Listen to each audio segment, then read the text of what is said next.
Hello, everybody. Welcome to Trek on Tuesday. Guys, we've had some fun guests on this show in the past. I'm not sure we've ever had anybody this fun before. I'm joined by Dr. Lee Berger. Lee Berger is an Eagle Scout. He is a world-renowned paleoanthropologist. Lee, when they asked me to do the show today, I'm not going to lie, I got pretty fired up. It's so nice to meet you. Thanks for coming on today. Oh, it is absolutely my pleasure. Scouting is probably my favorite organization in the world. Don't tell some other organizations that did a lot for me during life. Always great to be around scouts. Well, we appreciate you coming on very much. I want to kind of tell the folks what we're going to be doing today. Most importantly, we're joined by Dr. Berger, who's going to talk about his career, his time as a scout, the time he spent as an adult. He's still involved with scouting now.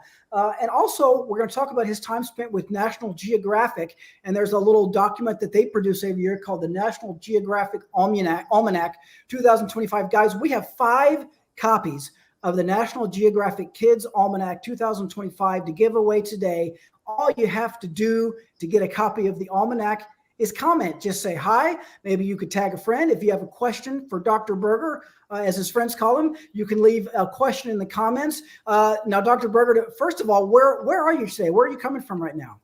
I am in Johannesburg, South Africa, on the other side of the planet. That's where I live most of the time, and I work exploring caves, largely looking for ancient human relatives. I'm sitting on top of a 13-story building. Those lights you see behind me, that's Johannesburg at 9 o'clock at night. So it's great to come live to you from right where I do my work.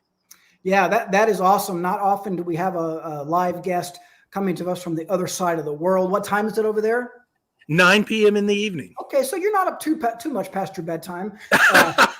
Thanks again for joining us. Guys, we have, like I said, every 5 minutes, we're going to give away a copy of the National Geographic Kids Almanac. This is the 2025 edition, you'll note. It's not too early to think about Christmas gifts. This is a great Christmas gift for a young person or an older person in your life. All you got to do to win a copy is comment. Shout out to DJ. DJ's getting in on the game. He says hello from Irving, Texas.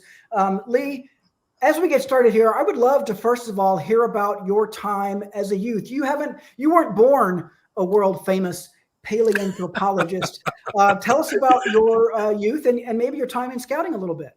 Well, I was born in Kansas, but very quickly moved through Connecticut to Georgia, where I grew up. So Georgia is really my home. I grew up in one of those little tiny towns outside of Savannah, Georgia, called Sylvania, Georgia, where I was a member of Troop 341. And when I say small town, I mean it was a town of like just over 1,000 people. I lived 13 miles out of that town on a farm, but grew up, running around in the woods and got into scouting like many kids from sort of the rural South very, very early, and stayed with it my entire life, all the way through Eagle, and of course have stayed through it into my adult life. I was, I sometimes joke with people, but it's not really a joke. Probably all the important things I need as an explorer for National Geographic, as a scientist, I learned in scouting. From how to live in the outdoors, to how to climb, to caving, to right down to how to see things differently than other people, how to find things, the constant journey through merit badges and how to complete projects. And then, of course, being an Eagle Scout, how to stay with a project to its end. Just incredibly valuable things that I've taken into my adult life as a scientist and as an explorer. Yeah, we hear that a lot from Eagle Scouts such as yourself, Lee, that just the organizational skills, right? Just the ability of setting goals, having a big project that you have to tackle, what great life skills those are. Were you interested a lot in science as a youth? Well, I grew up in the sort of a very rural area, and sort of bright kids were going to be, doctors, lawyers, engineers, preachers, or politicians, I guess, were kind of the extent of what your options were. I didn't really find out that science could be a career until I got to university. But I spent all my summers, walking through plowed fields, picking up, Native American artifacts like this. This is actually one from my youth from Screven County, Georgia, that I keep with me to remember those first artifacts. It sort of intrigued me about history. And then, picking up a thing like that and realizing you were the first person to touch it since someone actually lost it or dropped it maybe hundreds or even thousands of years ago. And I remember as a kid imagining the power of that, the power of storytelling of objects. And it wasn't until I got to university that I started realizing that there were other options than I'd kind of thought there were, other pathways in life, and met all these spectacular mentors and teachers who taught me about paleontology and things. And I mean, I still have some of the first fossils I ever found, like this megalodon tooth that I've got here, and they get a lot bigger than that, by the way. This was a giant ancient shark picked up on the Savannah River near where I grew up. And so I always had my eye on the idea of seeing history and discovering things. And I think it was that curiosity that drove me into this field, looking at ancient human origins, because it was the search for probably what were considered the rarest sought after objects on the planet. And believe it or not, that intrigued me. I thought, wow, there's a field that if you go into, it's a little bit different than dinosaurs, which are actually quite common. When you're looking at these, only a few thousand had ever been found. And if you found one, you could rewrite human history. And I think that's what drew me into this field and then took me to Africa. You can actually read a bit about it in the Almanac. We actually have a section in the Almanac. That's a great segue. Yes, it is time to give away our first copy of the National Geographic Kids Almanac. This is not the last copy we're going to give away today. It's just the first copy. For those of you who have already commented, a mutual friend of ours, Bill Steele, says hello, Lee. Bill Steele, one of the greatest cave explorers in the world, is Bill on here Steele, tonight. Another relatively famous person, Eagle Scout. Good to see you, Bill. Lucinda says she'd love an almanac. Lucinda, you're on the right track. Keep those comments coming. Kat is coming to us from the Transatlantic Council. It's 9 p.m. right now, where they are too. Jennifer's coming to us from Ashburn, Virginia. And DJ says he was born in Kansas too. We have two Kansas natives posting right there. Let's just review real quick again the National Geographic Almanac for Kids 2025 edition. The Almanac is great. I have not seen the 2025 edition, unlike you, Lee. I don't get advanced access, but I am familiar with the almanacs. They are packed full of information that is, quite frankly, fascinating and interesting to kids of all ages. All kinds of cool content in there. You can win one for free today. And as a matter of fact, it is time for me to give away our first copy. If I call your name, that means you've won a copy. We will be reaching out to you shortly. You don't really have to do anything other than be happy. We will be giving away multiple copies throughout the show today. So this is not your only chance to win, everybody. Let me call up real quick our automatic random copy selector, name selector. And the winner of our first copy is Gary Ibanez, who is posting from OCBSA. Is that Orange County BSA? Gary, congratulations. You have won a copy of the National Geographic Kids Almanac 2025, in which you can learn a lot about Lee, right? You're featured in the Almanac, you were saying, right, Lee? That's right. Cave of Bones is the title of it. And congratulations, Gary. You'll really love it. It tells the story of our discovery of Homo naledi working in some of the most extreme environments. And if you want to see a funny picture, the picture that's on the screen now, that picture up on the upper left is about 150 yards into a cave. It's about 20 yards below the surface. And just before you make a descent into one of the hardest spaces on the planet that you can cave into, where only about 50 people have ever been. That's my daughter right up at the top, my daughter Megan. So both my son and daughter have always been engaged in exploration since the early days. So they join in the fun too, and I think you'll enjoy that story. That is awesome. Gary, congratulations. You have won a copy of the Almanac. By the way, you can buy the Almanac from Amazon if you're not lucky enough to win it yet. I'd advise you wait on that for the next 20 minutes or so, because we do have 4 more copies to give away. Lee, National Geographic, talk about an American icon, kind of like the Boy Scouts of America, right? I was aware of National Geographic as a child. I was fascinated by it. Maybe talk about your involvement with them, how that came about, and what that means to you. So just like you, I grew up with National Geographic. I would wait for that magazine when they still delivered magazines to come, the yellow border, iconic, not only in America, but around the world, one of the best recognized brands in the world. And I would open it up, and, it was the way for a little kid from rural Georgia to journey around the planet.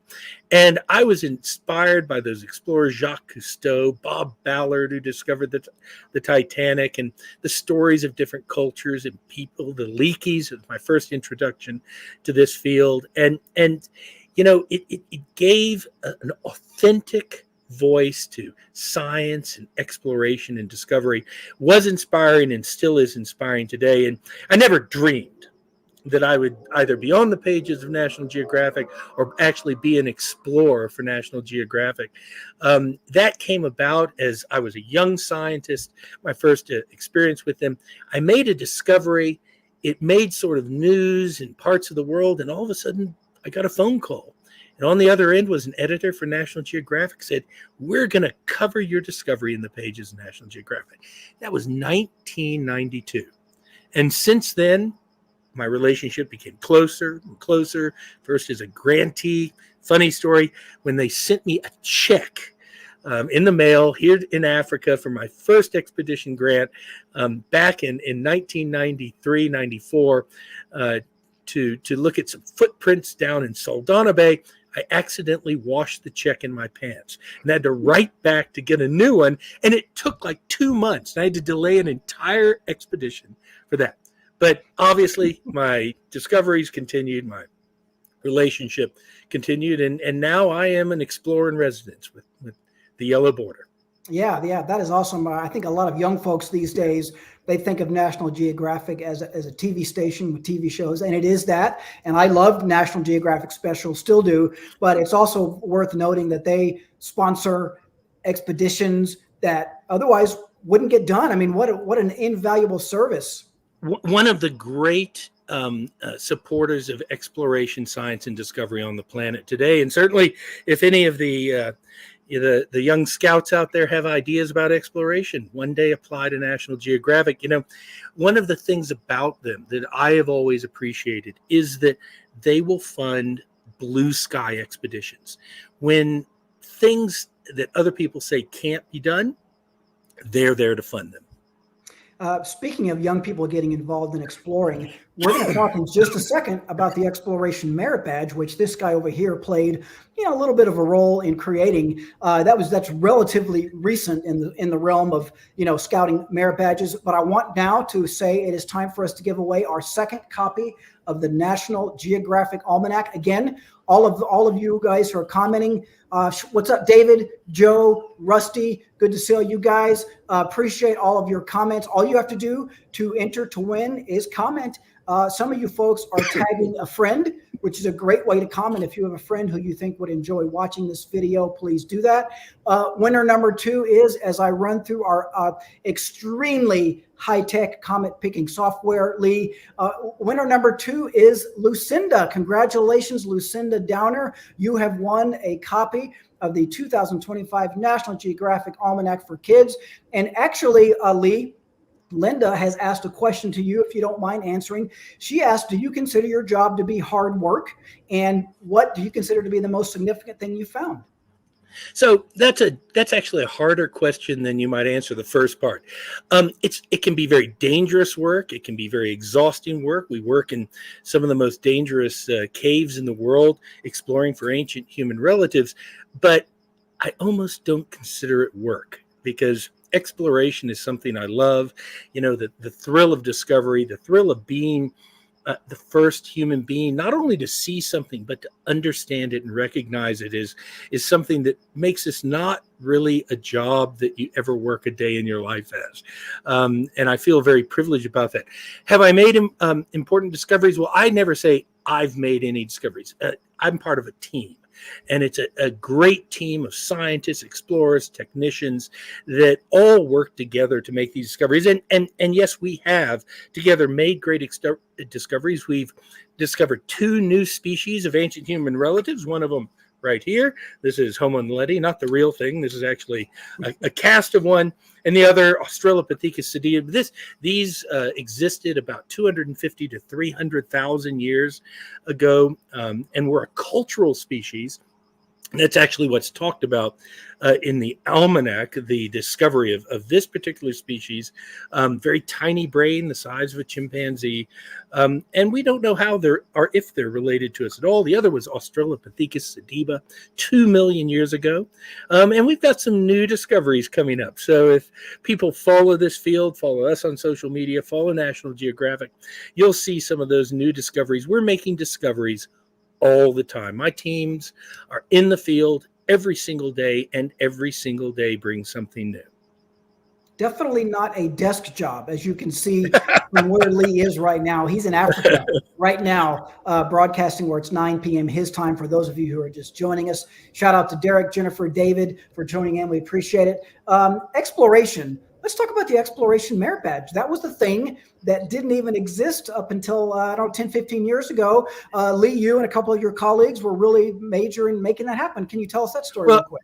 That actually is a story about exploration itself. I was at the National Jamboree, and I was going to be speaking there briefly, and I was giving a couple of lectures, and I was with one of the people on this Facebook call now, Bill Steele, and a great Eagle Scout called Mike Maniak, who recently died. And we were sitting in the tent just talking during the middle of the Jamboree, and I said, what does it take to get the Exploration Merit Badge, to Bill and Mike? And they turned around and went, I don't know what it takes to get the Exploration Merit Badge. And it just so happened that, of course, the director of all merit badges for Boy Scouts was right across the tent. We walked over and we went, what does it take to get the Exploration Merit Badge? And he went, there is no Exploration Merit Badge. And we all looked at each other. And that evening, on the back of a napkin, while sitting in a restaurant, we wrote what would be the sort of brief for the Boy Scout Exploration Merit Badge. It's something I'm incredibly proud of because, I understand the impact that merit badges had on my life and the discipline of doing them, what I learned while doing them. And I've seen the interest in that badge grow and grow. And Bill keeps me updated on a year-by-year basis about the uptake on it. I encourage everyone here to do it. There's actually a challenge that's in the almanac that's actually based on the concepts that we built into the merit badge, which I would imagine if you did do and sent in that challenge in Nat Geo, it would probably help you in part on the Exploration Merit Badge that you can actually do now. And you can also win some cool prizes with National Geographic for doing that challenge. That's a great segue. We're going to talk about that as soon as we give away one more copy of the National Geographic Kids Almanac. This is the 2025 edition, folks. A great holiday gift, I think, or just a great gift. If you want it for yourself, I think that's fine. I'm not going to tell anybody. There's nothing wrong with that. And then we are going to talk about the challenge that is within the Almanac. That's very, very cool. I'm going to once again call up our super sophisticated comment picking software real quick. And the winner of this one is Jennifer Donato. Jennifer, congratulations. You have earned a copy of the National Geographic Kids Almanac 2025. Check your inbox. We will be contacting you shortly. Congratulations, guys. We still have 2 more copies of this book to give away here in the next 10 or 11 minutes or so. All you have to do is comment. Kat says, what an awesome merit badge to work on. It is, Kat, and I can speak, as a guy who interacts with a lot of scouts and scout leaders, it is an awesome merit badge to work on. And as you were saying, Lee, there's this thing called a challenge that is in the Almanac that you said was inspired by your work from the merit badge. Is that right? That's exactly right. And what it is sometimes people go, well, why do you do this? Why is it interesting to actually make discoveries of ancient fossils, ancient humans, and that? And I always say part of it is understanding the past, how we got here, and understanding a part of history writing a part of history that hasn't been written yet. That's part of it.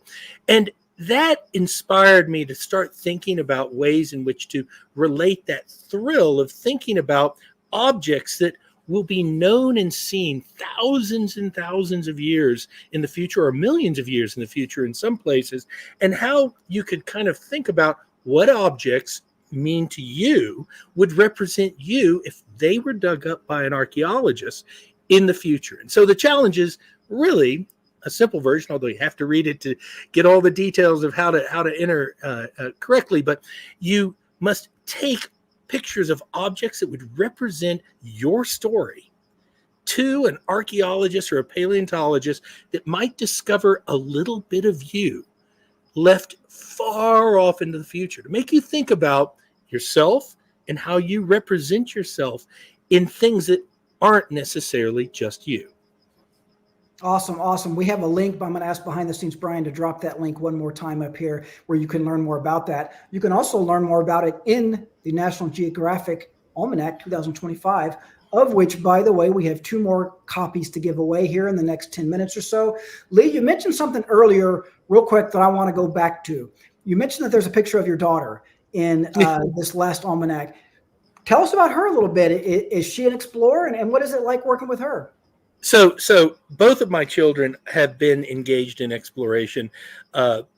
Megan and Matthew from an early stage. So Megan's now in vet school. She's gone all the way from getting degrees in marine biology to a master's in science communication, is about to become a vet. She's in Queensland, Australia right now, finishing those studies. They're scattered around the world. My son Matthew, who was actually involved in the discovery of an incredibly important fossil called Australopithecus sediba. He found the first piece when he was 9 years old. So kids can be involved in some of the biggest discoveries in history. He's now in Los Angeles and just finished his master's in film production and is involved in film production. He's worked on Avatar and other things, telling the story of science and discovery and doing it through movie making. Yeah, that is awesome. Very, very cool. Yeah. One of the things about the Exploration Merit Badge is, it kind of encourages the idea that anybody can be an explorer. I mean, Cub Scouts can go out and explore. They can find things. They can learn things. Dr. Berger, he goes to South Africa to explore. We might not all get to do that, but you can explore in your backyard. You can explore down at the creek in your neighborhood, right? And that's a critical message, because some of the stories around the Exploration Merit Badge, and in fact the challenge, but certainly I've learned in my life, is some of the biggest discoveries are right in front of you. I always tell a story about why we should all work to avoid what I call backyard syndrome. And what backyard syndrome is this: it's the idea that we often don't see the most important things that are in places that we're familiar with. It's why that if you go into a new building or a new classroom and you look around and then you leave, you actually can draw that better than your own backyard, because your backyard is actually just an amalgamation of all the things you think are in your backyard and think are in places that they are. But actually, your brain doesn't store information like that.